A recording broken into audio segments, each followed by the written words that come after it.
High all, welcome to Haims academy. നമ്മളുടെ SET എക്സാമിൽ paper 1ന്റെ പ്രിപ്പറേഷനിൽ നമ്മൾ ഒത്തിരി ഹെൽപ്പ് ചെയ്യുന്ന ഒന്നാണ് നമ്മുടെ UN-ഉമായിട്ടുള്ള ബന്ധപ്പെട്ട പഠനങ്ങൾ. കാരണം UN-ൽ നോക്കി കഴിഞ്ഞ തവണത്തെ ക്വസ്റ്റ്യൻ പേപ്പർ എടുത്ത് നോക്കിയാൽ മിനിമം ഒരു 4 ക്വസ്റ്റ്യൻ എങ്കിലും UN-ഉമായിട്ടുള്ള അതിനായിട്ട് ചോദിച്ചിട്ടുണ്ട്. നമുക്ക് ഇത് ഒത്തിരി ഡീറ്റെയിൽ ആയിട്ട് നമ്മളിങ്ങനെ ഡീപ്പായിട്ടൊന്നും അല്ല പോകുന്നത്. ഒരു എക്സാം ഓറിയൻ്റായിട്ട് നമുക്ക് അറിയേണ്ട പോയിന്റ്സുകളിലൂടെയാണ് നമ്മൾ ഈ ഒരു വീഡിയോയിൽ പോകുന്നത്. അപ്പോൾ കൃത്യമായിട്ട് നമുക്ക് മനസ്സിലാക്കാം. ഒന്ന്, UN-യുടെ full form United Nation Organisation. ഓർത്ത് നോക്കുക, UN-യുടെ ഫുൾ ഫോം എന്താണ്? യുണൈറ്റഡ് നേഷൻ ഓർഗനൈസേഷൻ എന്നുള്ളതാണ് UN-യുടെ ഫുൾ ഫോം. അത് സ്ഥാപിതമാകുന്നത് എന്നാണ്? 24 ഒക്ടോബർ 1945 51 രാജ്യങ്ങളാണ് ഒറിജിനൽ മെമ്പർ സ്റ്റേറ്റ്സ് എന്ന് പറയുന്നത്. ദെൻ UN ചാർട്ടർ ശരിക്കും സൈൻ ചെയ്യുന്നത് പക്ഷേ 50 രാജ്യങ്ങളാണ് സൈൻ ചെയ്ത സമയത്തുള്ളത്. സാൻ ഫ്രാൻസിസ്കോയിൽ വെച്ചിട്ടാണ് ജൂൺ 26, 1945 സൈൻ ചെയ്യുന്നത്. 24 ഒക്ടോബർ ആണ് UN എസ്റ്റാബ്ലിഷ് ചെയ്യുന്നത്. പക്ഷേ നമ്മൾ പറഞ്ഞു ഇത് സ്ഥാപിതമാകുന്നത് UN ചാർട്ടറിനെ ബേസ് ചെയ്തിട്ടാണ്. ആ UN ചാർട്ടർ സൈൻ ചെയ്യപ്പെടുന്നത് ഈ ജൂൺ 26, 1945 സാൻ ഫ്രാൻസിസ്കോയിൽ വെച്ചിട്ട്. ദെൻ 51ാമത്തെ രാജ്യം എന്ന് പറയുന്നത് പോളണ്ട് ആണ്. ഓക്കെ, 51ാമത്തെ രാജ്യം പോളണ്ട് ആണ്. സൈൻ ചെയ്തതിന് ശേഷമാണ് പോളണ്ട് ജോയിൻ ആവുന്നത്. അപ്പോൾ പക്ഷേ UN എസ്റ്റാബ്ലിഷ് ചെയ്യുന്ന 24 ഒക്ടോബർ 1945 ഈ 51 രാജ്യങ്ങളും ഉണ്ട്. അപ്പോൾ ഇപ്പം നിലവിൽ എത്ര രാജ്യങ്ങളുണ്ട്? 193 രാജ്യങ്ങളുണ്ട്. 5 permanent members, China, France, Soviet union, UK, USA, ഈ 5 പെർമനന്റ് കൺട്രീസ് ഉൾപ്പെടെ 193 മെമ്പർ സ്റ്റേറ്റ്സ് ആണ് നമ്മളുടെ കറന്റ് മെമ്പർഷിപ്പായിട്ട് UN-ൽ. ദെൻ ഇനി UN വർക്ക് ചെയ്യുന്നത് എങ്ങനെയാണ്? അതിന് 6 ഓർഗൻസ് ഉണ്ട്. ജനറൽ അസംബ്ലി, എല്ലാ മെമ്പേഴ്സും ഉൾക്കൊള്ളുന്ന ജനറൽ അസംബ്ലി. അതിനെ നമ്മൾ ലോക പാർലമെന്റ് എന്നൊക്കെ വിളിക്കും. ലോക പാർലമെന്റ് കൃത്യമായിട്ട് ഓർത്ത് വെക്കുക. ജനറൽ അസംബ്ലി എന്ന് പറയുന്നത് എല്ലാ മെമ്പർ കൺട്രീസും, അതായത് 193 രാജ്യങ്ങളും ഇതിനകത്ത് ഇൻക്ലൂഡഡ് ആണ്. ഇവർക്ക് വോട്ടിംഗ് റൈറ്റും ഉണ്ട്. ദെൻ രണ്ടാമത് UNSC എന്ന് പറയും. ഇത് security council, piece and security ensure ചെയ്യുക, അന്താരാഷ്ട്ര സമാധാനവും സുരക്ഷയും നിലനിർത്തുന്നതിന് ഉത്തരവാദിത്തമുള്ള 15 അംഗങ്ങളാണ് സെക്യൂരിറ്റി കൗൺസിലിനകത്തുള്ളത്. അതിനകത്ത് 5 പേർ എന്ന് പറഞ്ഞാൽ നമ്മൾ പറഞ്ഞ ആ ഒരു പെർമനന്റ് മെമ്പേഴ്സ് ഉണ്ടല്ലോ, അതായത് USA, UK, France, Russia, China. Then ഇതുകൂടാതെ 2 വർഷ കാലാവധിക്ക് വേണ്ടിയിട്ട് ഒരു 10 നോൺ പെർമനന്റ് മെമ്പേഴ്സിനെയും തിരഞ്ഞെടുക്കുന്നുണ്ട്. അതും സെക്യൂരിറ്റി കൗൺസിലിനകത്ത് വരുന്നത്. ദെൻ ഇതുകൂടാതെ economic and social council, ECOSOC എന്ന് പറയും. അതായത് നമ്മളുടെ UN-ന്റെ സാമ്പത്തികമായിട്ടുള്ള കാര്യങ്ങൾ നോക്കുക, അല്ലെങ്കിൽ സാമൂഹികമായിട്ടുള്ള പ്രവർത്തനങ്ങളൊക്കെ ഏകോപിപ്പിക്കുക എന്നുള്ള ഉദ്ദേശത്തോടെയാണ് ECOSOC. Then international court of justice, ICJ എന്ന് പറയും. ജുഡീഷ്യൽ ആയിട്ടുള്ള കാര്യങ്ങൾ നോക്കുന്നത് ആരാണ്? ഇതിപ്പോൾ 2 രാജ്യങ്ങൾ തമ്മിൽ തർക്കമുണ്ട്, അല്ലെങ്കിൽ അവിടെ എന്തെങ്കിലും പ്രശ്നങ്ങളുണ്ട്, ഇതൊക്കെ പരിഹരിക്കുക. ഇങ്ങനെയുള്ള ഒരു വേൾഡ് കോർട്ടായിട്ട് ആക്ട് ചെയ്യുന്ന ആരാണ്? ഇന്റർനാഷണൽ കോർട്ട് ഓഫ് ജസ്റ്റിസ് ആണ്. സെക്രട്ടേറിയറ്റ്, എപ്പോഴും ഓർത്തോണം, ഇതൊരു ഇൻഡിപെൻഡന്റ് ബോഡിയാണ്, അല്ലെങ്കിൽ ഒരു എന്താണ് UN-ന്റെ ഓർഗനാന്ന് പറയുമ്പോഴും ഇതൊരു ഇൻഡിപെൻഡന്റ് ബോഡി ആയിട്ടാണ് international court of justice act ചെയ്യുന്നത്. ദെൻ സെക്രട്ടേറിയറ്റ് എന്ന് പറയുന്നത് നമ്മുടെ സെക്രട്ടറി ജനറലിന്റെ നേതൃത്വത്തിലുള്ള അഡ്മിനിസ്ട്രേറ്റീവ് ആയിട്ടുള്ള കാര്യങ്ങൾ നോക്കുന്നത് സെക്രട്ടേറിയറ്റ് ആണ് എന്നുള്ളത് കൃത്യമായിട്ട് ഓർത്തോക്കാം. ട്രസ്റ്റിഷിപ്പ് കൗൺസിൽ 1994 അതിന്റെ പ്രവർത്തനങ്ങൾ നിർത്തിവെച്ചു. കാരണം എന്താണെന്ന് വെച്ചാൽ ഇതിന്റെ ഡ്യൂട്ടി എന്തായിരുന്നു? അതായത് ഏതെങ്കിലും രാജ്യങ്ങൾ ഫോറിൻ കൺട്രീസിന്റെ അടിമത്തത്തിൽ കിടക്കുന്നുണ്ടെങ്കിൽ അതിനെ പൂർണ്ണമായിട്ടും സ്വാതന്ത്ര്യത്തിലേക്ക് എത്തിക്കുക എന്നുള്ളതാണ്. അപ്പോൾ നമ്മുടെ ലാസ്റ്റ് പലാവു എന്ന് പറഞ്ഞ രാജ്യം സ്വാതന്ത്ര്യം നേടിയതിനു ശേഷം ട്രസ്റ്റിഷിപ്പ് കൗൺസിലിന് വലിയ പരിപാടിയൊന്നുമില്ല, അതിപ്പോൾ ഇനാക്റ്റീവ് ആണ്. അടുത്തത് UN സെക്യൂരിറ്റി കൗൺസിൽ, UNSC എന്ന് പറയും. അപ്പോൾ നമ്മൾ എല്ലാം കണ്ടുപോയതാണ്, ഒന്നുകൂടെ നോക്കുവാണ്. 15 മെമ്പേഴ്സ് ആണുള്ളത്. 5 പെർമനന്റ് മെമ്പേഴ്സും ആരൊക്കെയാണ്? USA, UK, France, Russia, China. അവർക്ക് വീറ്റോ പവർ ഉണ്ട്. അതായത് ഒരു ഒരു ലീഗൽ അല്ലെങ്കിൽ കോൺസ്റ്റിറ്റ്യൂഷണൽ അതോറിറ്റി അവർക്കുണ്ട്. അപ്പോൾ ഏതെങ്കിലും കാര്യം സ്റ്റോപ്പ് ചെയ്യാൻ, ഒരു ഒഫീഷ്യൽ ആക്ഷനെ സ്റ്റോപ്പ് ചെയ്യാൻ അല്ലെങ്കിൽ ബ്ലോക്ക് ചെയ്യാനുള്ള റൈറ്റ് ഒക്കെ അവർക്കുണ്ട്. അപ്പോൾ വീറ്റോ പവറുള്ള രാജ്യങ്ങൾ USA, UK, France, Russia, China. ഇതുകൂടാതെ 10 നോൺ പെർമനന്റ് മെമ്പേഴ്സ് ഉണ്ട്. അവരെ 2 വർഷത്തേക്കാണ് എപ്പോഴും എലക്ട് ചെയ്യുന്നത്. ഇവർ കൂടുന്നതാണ് ഈ നമ്മുടെ സെക്യൂരിറ്റി കൗൺസിൽ, UNSC എന്ന് പറയുന്നത്. ജനറൽ അസംബ്ലിക്കകത്ത് നമ്മൾ പറഞ്ഞാൽ എല്ലാവരും ഉണ്ട്, എല്ലാവർക്കും വോട്ടിംഗ് റൈറ്റും ഉണ്ട്. പക്ഷെ അവിടെ ഒരു പ്രശ്നം വെച്ചാൽ അത് നോൺ ബൈൻഡിങ് റെസൊല്യൂഷനാണ്. വെച്ചാൽ അവിടെ ഒരു കാര്യം തീരുമാനിച്ചു കഴിഞ്ഞാൽ അത് നിർബന്ധമായിട്ട് നിങ്ങൾ അത് നടപ്പിലാക്കണം എന്ന് പറയാൻ പറ്റത്തില്ല. അതൊരു ഒപ്പീനിയൻ ആയിട്ടോ സജഷനോ ഒക്കെ ആയിട്ടാണ് അവിടെ വരുന്ന ഒരു റെക്കമെൻഡേഷൻ ആണ് ശരിക്കും കൊടുക്കുന്നത്. ദെൻ ഇത് കൂടാതെ നമ്മളുടെ UNSC സെക്യൂരിറ്റി കൗൺസിലേക്കുള്ള ഒരു നോൺ പെർമനന്റ് മെമ്പേഴ്സ് ഒക്കെ ഉണ്ടല്ലോ, അവരെ 2 വർഷം കൂടുമ്പോൾ എലക്ട് ചെയ്യുക, സെക്രട്ടറി ജനറലിനെ തെരഞ്ഞെടുക്കുക, മറ്റു കീ പോസ്റ്റുകളിലേക്ക് ആൾക്കാരെ സെലക്ട് ചെയ്യുക. ഇതൊക്കെ വരുന്നത് ശരിക്കും അതിന്റെ വോട്ടിംഗ് ഒക്കെ നടക്കുന്നത് ജനറൽ അസംബ്ലിയിലാണ്. ഇനി സെക്രട്ടേറിയറ്റ് നമ്മൾ ഓൾറെഡി പറഞ്ഞു. നമ്മുടെ സെക്രട്ടറി ജനറൽ ഹെഡ് ആയിട്ട് വരുന്ന അഡ്മിനിസ്ട്രേറ്റീവ് ആയിട്ടുള്ള കാര്യങ്ങളൊക്കെ നോക്കുന്നത് സെക്രട്ടേറിയറ്റിലാണ്. കറന്റ്ലി ആരാണ്? അന്റോണിയോ ഗട്ടറാണ് ഈ പറയുന്ന സെക്രട്ടറി ജനറൽ എന്ന് പറയുന്നത്. ദെൻ ഇവിടെ ഡിസിഷൻസ് ഇംപ്ലിമെന്റ് ചെയ്യുന്നതും അഡ്മിനിസ്ട്രേറ്റീവ് ഫംഗ്ഷൻസ് ഒക്കെ നടക്കുന്നതും സെക്രട്ടേറിയറ്റിലാണ്. Then international court of justice, world court എന്നറിയപ്പെടുന്നു. നമ്മുടെ നെതർലാൻഡിലെ ദ ഹാഗിലാണ് ശരിക്കും ഇതിന്റെ ഒരു ജുഡീഷ്യൽ ഓർഗൻ നിലനിൽക്കുന്നത്. ദെൻ രാജ്യങ്ങൾ തമ്മിലുള്ള ഡിസ്പ്യൂട്ട്സ്, ദെൻ അവർക്ക് ആവശ്യമുള്ള അഡ്വൈസറി ഒപ്പീനിയൻ കൊടുക്കുന്നതൊക്കെ ICJ ആണ്. ഇതൊരു ഇൻഡിപെൻഡന്റ് ആയിട്ടുള്ളൊരു സിസ്റ്റമാണ്. ദെൻ സ്പെഷ്യലൈസ്ഡ് ഏജൻസി, അത് ഒരുപാട് സ്പെഷ്യലൈസ്ഡ് ഏജൻസി ഈ പറയുന്ന നമ്മുടെ UN-നോട് അണ്ടറിലുണ്ട്. അതിൽ ഏറ്റവും പ്രധാനപ്പെട്ടതാണ് WHO, UNESCO, IMF, ILO, FAO, UNICEF, UNDP, അതുകൊണ്ട് UNSHCR. ഇപ്പൊ നമ്മളുടെ കറണ്ട് അഫയർ സെക്ഷനിൽ നമ്മൾ ഇതുമായിട്ട് ബന്ധപ്പെട്ട എല്ലാ അപ്ഡേഷൻസും കണ്ടുപോയതാണ്. ദെൻ അടുത്തത് പീസ് കീപ്പിംഗ് മിഷൻ. എന്താണ് പീസ് കീപ്പിംഗ് മിഷൻ? എന്താണെന്ന് വെച്ചാൽ ശരിക്കും അൾട്ടിമേറ്റ് ആയിട്ടും എന്തിനാണ് UN ഫോം ചെയ്തത്?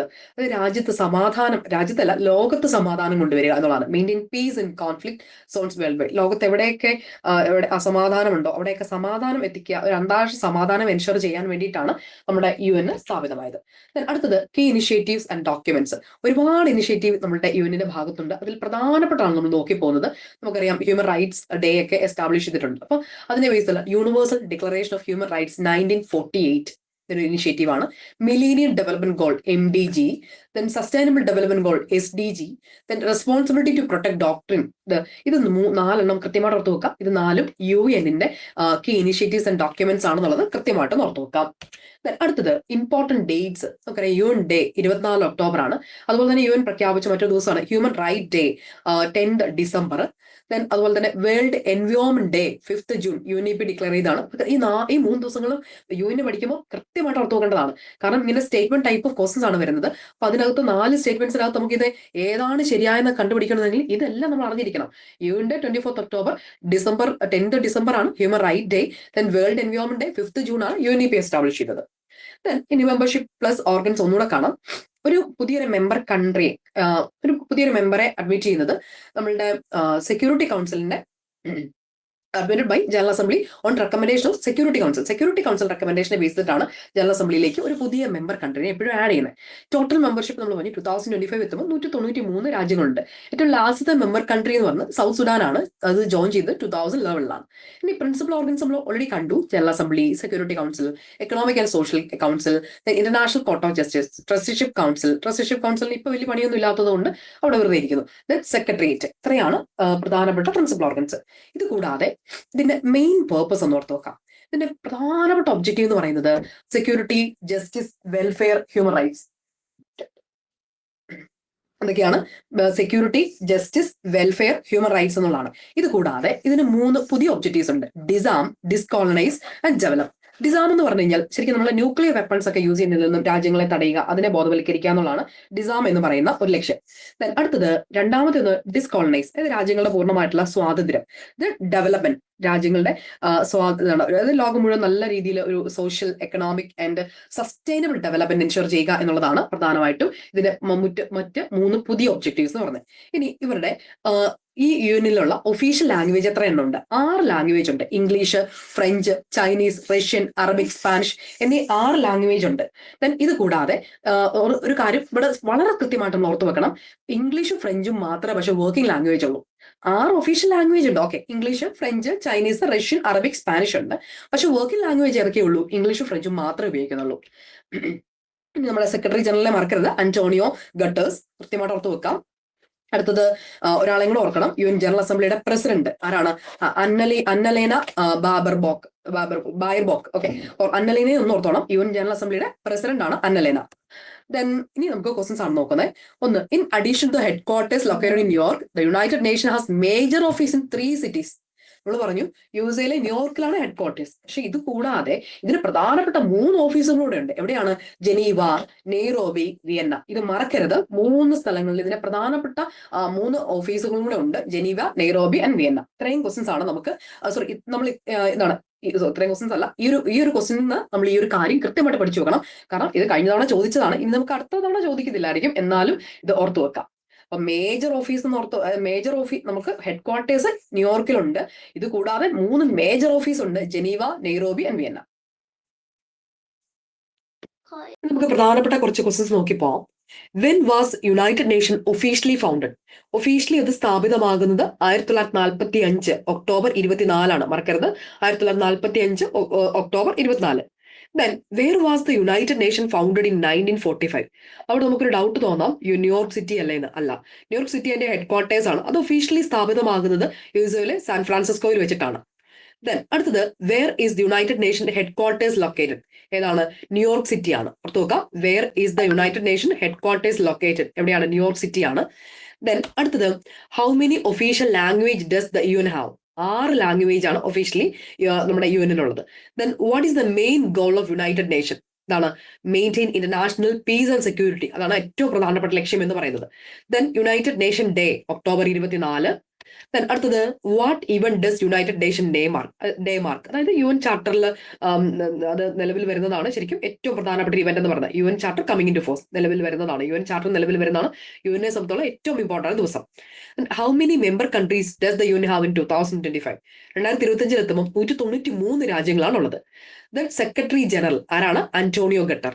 ദെൻ സെക്രട്ടറി ജനറൽ മാർക്കുന്നത് Antonio. Father of the UN എന്നറിയപ്പെടുന്നത് പക്ഷെ കോഡൽ ഹൾ ആണ്. Cordell Hull. Then which document establish the United Nation? ഇതിനെ ബേസ്ഡ് ആണ് UN charter. Then first Indian woman president of the UN general assembly of the UN general assembly ആരാണ്? Vijayalakshmi Pandit. Then who was the first official Indian ambassador to the United Nation? Doctor P. Padmanabha Pillai. Then who was the first secretary general of the United Nation? അത് Trygve Lie first secretary general. Then how many articles are there in the charter of the United Nation? നമ്മുടെ യുഎന്നിന്റെ ചാർട്ടറിനകത്ത് എത്ര article ഉണ്ട്? 111 articles ഉണ്ട്.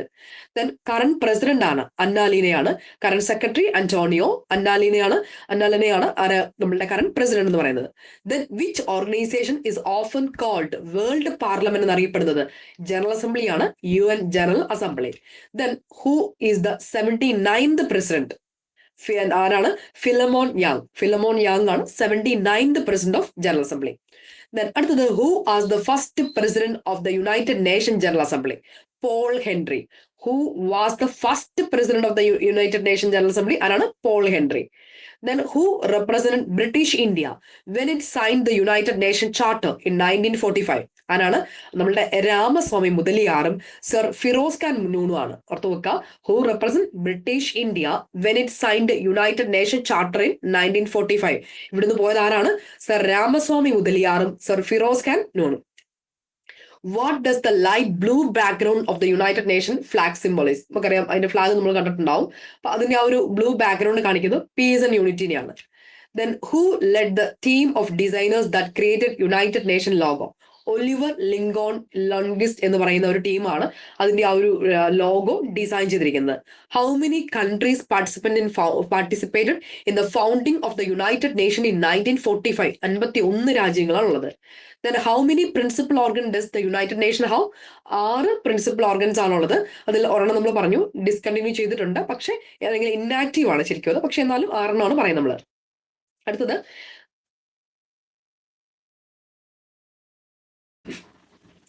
അടുത്തത് which United nation organ aim at helping countries under the foreign rule two attain independence?